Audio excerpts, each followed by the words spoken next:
And hello, YouTube, and welcome back to another episode of the Zone TV Movie Entertainment with me, your host, Jonathan and BB8, once again bringing you my thoughts and review for last night's episode of Superman and Lois, Season 1, Episode 5. And this is going to be the last episode of Superman and Lois for now. It's going to be taking a little break because Supergirl Season 6 is back next week, the final season, which still makes me mad, but what can we do? So, let's talk about Superman and Lois, because honestly, this was a very interesting episode and very kind of emotional in a little weird way. So, in this episode, you have the family just, especially with Clark. Clark is getting ready for the Fall Festival. And for him in Smallville, Fall Festival is pretty much like the biggest event in Smallville history. His mother always goes to the event.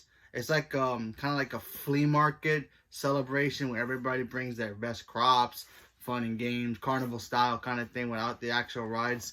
And it's just about the community coming together. And Clark is super excited because he always gets to go with Ma and Pa Kent. And then, of course, we got even see flashbacks in here of, him struggling just being around Martha due to the fact that he just lost Jonathan Kent.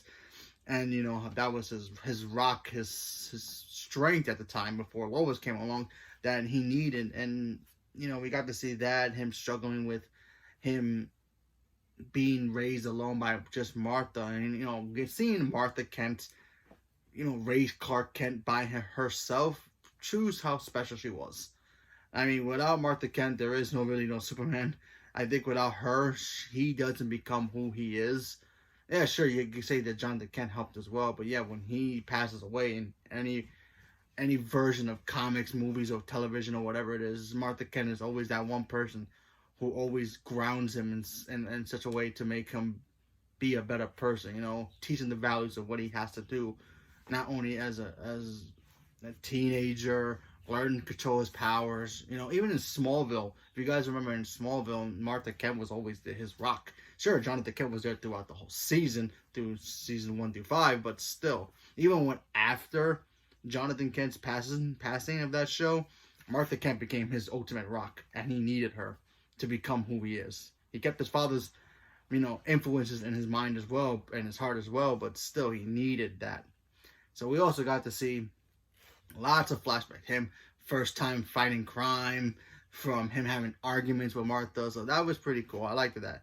We also got to see Jonathan Kent, his son, go through, I guess, jealousy at this point. He sees Jordan as the new golden boy, if you will. He's got the powers. He's getting a date for the event. His girlfriend was supposed to come over, and he was super excited for that, and then she just dumps him on the phone. Like, yeah, the long distance thing doesn't work out. Even though they're only an hour away from each other, still, I mean, teenagers, go figure. But, yeah, we get to see Jonathan just crumble from what he used to be. He used to be just, he was the superstar, the football god, if you will. And then when his brother joined and everybody starts loving Jordan, he's now become the kid that nobody wants to talk to, just like how Jordan felt when his brother was the main star in Metropolis. Jordan was always in the corner, and everybody thought he was a freak show and didn't care who he really was. The only care about was Jonathan. Now it's totally reversed. And to the point where even Clark is like favoring Jordan more because, he's been through a lot. He has powers, but he's not really showing any symptoms. While that's all happened, you also got Lois Lane dealing with the fact that Morgan Edge is still coming after her. We even get to see Lex Luthor in here, pretending to be a journalist, trying to get information about Lois, him getting close to Lois, and why he wants to, when you watch him get close to Lois, you're like, oh, he wants to use Lois to kill Superman. No. You find out in the episode that the reason he wants to do this is because in his universe, in his reality, where he came from, his Earth, he was married to Lois Lane. That's right, I said it. He was married to Lois Lane. And we get to see a flashback of him they were holding each other in their arms before he went off to war with Superman, or the black suit of Superman, the evil Superman. So he has some attachments to Lois. So that's very interesting how Lex was with Lois in his universe. So that's cool. very different as well. So I wonder how they're gonna take that when everything comes around, when everything gets revealed. So yeah, very, very interesting episode here. A lot of information as well. Um, Superman ended up fighting some guy who had powers as well. I think he got exposed to kryptonite again. I really don't want them to be like, oh, look, kryptonite makes people get powers. I mean, we did that with Smallville, but if they're going to do that, I guess, whatever. I don't know. I mean, I do love Smallville, but Smallville's uniqueness was great for what it was at that time. And this is a Superman show, so, I don't want them retconning like, oh, yeah, anybody can have kryptonite and hold, where's, superpowers.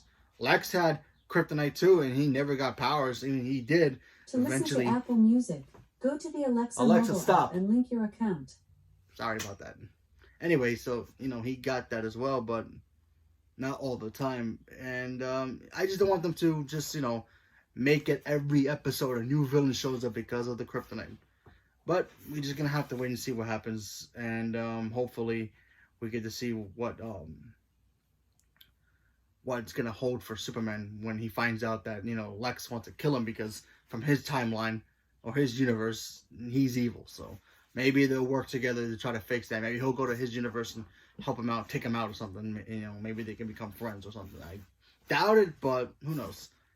But we have to wait till it comes back because Supergirl's coming back with their version of Lex Luthor. So there's that. So should be interesting to see what happens with Supergirl. But I am excited about Supergirl coming back, but also sad that it's the end. And should be a lot of fun. So leave me a comment below. Let me know what you guys thought about Superman and Lois. And stay tuned for more. Thank you very much and have a good day.